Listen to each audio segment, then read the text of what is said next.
The jump spell has changed in the 2024 Dungeons & Dragons update. How? Is it better or is it worse? We are going to talk about the changes and how to power game to take advantage. Greetings, YouTube. The Doctor is in. Dr. Urias Papers here, coming at you with another commentary on Dungeons & Dragons. And we've been out and down a little bit. We're coming out of some kind of flu or something. I'm going to be coughing a little bit, taking drinks during this to get through. But we are going to go through the jump spell today, and we're going to talk about this particular spell and the changes that have taken place in 2024. So up here right now, I've got the Legacy version. And we originally gave this spell a B+. So first level, one action, touch, so you could cast on yourself or somebody else. Verbal, somatic, material component. It lasted for a minute. No concentration, that was one of the reasons why I gave this such a good particular rating. And you touch a creature. The creature's jump distance is tripled until the spell ends, but it didn't actually do anything to their movement rate, which was the problem with this spell. So let's take a look at the new jump spell.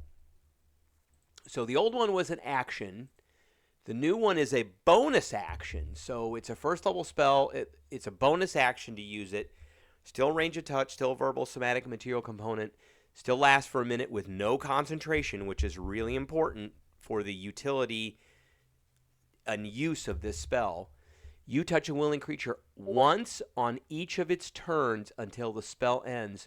The creature can jump up to 30 feet by spending 10 feet of movement. Okay, that's very different than the Legacy version. The Legacy version tripled the jump distance, but it actually didn't change their movement speed. This one just, you go, I've got 30 feet of movement. I'm going to take 10 of it. I'm going to jump 30 feet, and we're going to talk about jumping in 2024. So I'm going to spend 10 feet. I'm going to go 30 feet. I got 20 feet of movement left, and I'm going to use that. It just flat out gives you, in addition, now you can target one additional creature for each spell slot above one. So why would you not, at the beginning of combat, put this on everybody? There's no concentration. It's only a bonus action.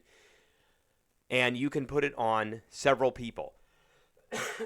So here is our new rating for this. We're moving this one up to an A-. I'm almost tempted to move it to an A, but we're going to keep it at an A-. Now, how does jumping work? Well, here's jumping. Here's high jumping and jumping. So jumping, again, I don't like the way that the new player's handbook is arranged because most of the actual rules are not inside the confines of the book themselves. They're in the glossary. So jumping is broken down into long jumping and high jumping. So it says see long jump and high jump. So let's go to long jump. So when you make a jump, you leap horizontally a number of feet up to your strength score if you move at least 10 feet. So you still are limited by your movement speed. So when you make a standing long jump, you can leap half the distance. Okay, and if you go into difficult terrain, you have to make a dex check. High jump. When you make a high jump, you leap into the air a number of feet equal to 3 plus your strength modifier. So if your strength modifier is +4, you go 7 feet. You move at least 10 feet. This new spell doesn't say anything about long jumping or high jumping. It just says you jump. That creature can jump up to 30 feet. It doesn't say in what direction. It doesn't say horizontally. It doesn't say anything about vertically. It just says 30 feet. So I could go, well, that thing is 20 feet in the air. So I'm going to sacrifice 10 of my 30 feet of movement, jump 20 feet in the air, because now I can jump 30 feet. And we can all use attacks in the middle of movement, and I'm going to attack it. So that is one of the best ways. There's a pit, jumping over the pit.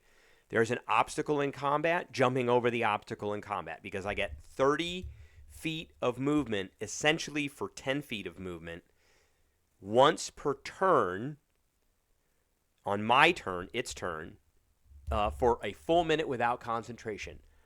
Now, what are some of the classes? Now, first of all, I want to go through why I'm giving this an A- and why I think this is a great spell. So this is free movement. It essentially takes your 30-foot movement speed and changes it into 50 feet.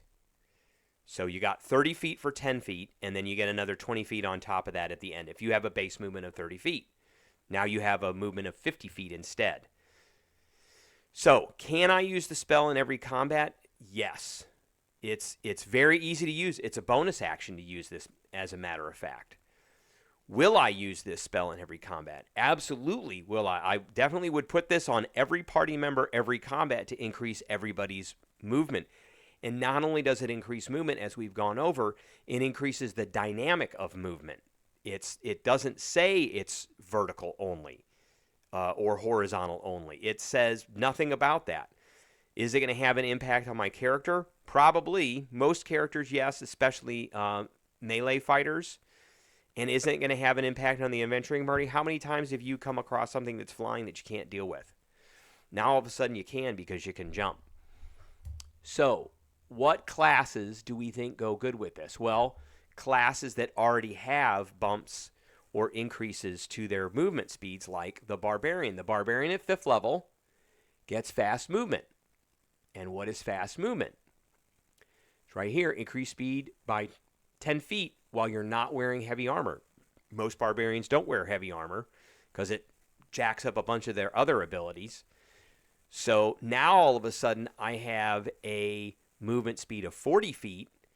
I'm going to take that extra 10 feet. I'm going to sacrifice it for jump.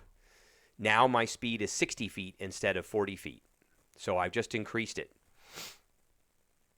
The monk, again, the monk gets unarmored movement starting at 2nd level, plus 10 feet. There's that 10 feet that I need. So now I'm going to a 40-foot movement, and we're going to sacrifice that 10 feet to go 30 feet, and then I've got another 30 feet of movement. So now my movement is not 40 feet, it's 60 feet. And it gets even more as we go up in levels. If we're at 10th level, I get a plus 20 feet. So I have 50 feet of movement. I sacrifice 10 to go 30, and I got another 40, so now I've got 70. It doesn't quite double, but almost doubles your movement. Now, there are some feats that go well with this as in addition. Speedy is a new one, so we get a bump to Dex or Con. I would take the Dex. And our speed is increased by 10 feet. And so there's that 10 feet that you need right there. Done. Athlete can kind of go with this, not really. We've gone over this before. It gives you a climb speed. You can make a running, long jump, or high jump at 5 feet, but that really doesn't have anything to do with the spell itself. Speedy is something that goes along with it more. Now, spells, there are plenty of spells that go along with this too. Remember, jump is not a concentration spell. So we've got haste, which is a concentration spell. So you can have haste and jump on at the same time. Choose a willing creature. We haven't gone over this spell yet, but we'll just go over it very briefly. So the big one with this one is the target speed is doubled. So if their base move is 30 feet, it becomes 60 feet, which means now I have 60, I sacrifice 10, I go 30, and I got 50 left, which means I have a speed of 80 instead of 60. And then I can take a bonus action. Well, I get an additional action, and I can use that to dash, which would add, if I had a base move of 30, adds another 60 feet onto that. So now I had 60, which I turned to 80, and then I add another 60, so 140. So not quite doubling it, but adding quite a bit to it. Now you can have haste and jump on at the same time. How about long strider? Touch a creature. Speed increases by 10 feet for an hour, no concentration. Haste for a minute with concentration. Long strider, 1 hour, no concentration. Here's the 10 feet you need. You can actually have jump, haste, and long strider on at the same time. So if I did, my base move now would go from a 30 to a 40. And then with haste, that would turn into an 80. Then with the jump spell, I would sacrifice 10 of that, so 70. So I'd go 70, and then another 30 would be 100. So my base move now would be 100 feet with haste, long strider, and jump. And in addition, you could have expeditious retreat on, which is concentration. So you could have long strider, jump, and expeditious retreat on at the same time. So you take the dash action until the spell ends. You can take that action again as a bonus action. So now with this, I'm going long strider. Base move is now 40 feet. So I sacrifice 10 feet of that to go 30 feet. I got 30 feet left, so now I go 60 feet. And I can take a bonus action to go another 40 feet for 100 feet. So there are many ways to get a lot of movement out of this game. But remember, jump is dynamic movement. It's not just horizontal movement or just vertical movement. It's both. So you can go up, you can go diagonally, but it's still 30 feet, but it is an additional 30 feet once per turn just by spending 10 feet of movement. All right, that is what I have for everybody today. I appreciate everybody tuning in, and I will catch everybody.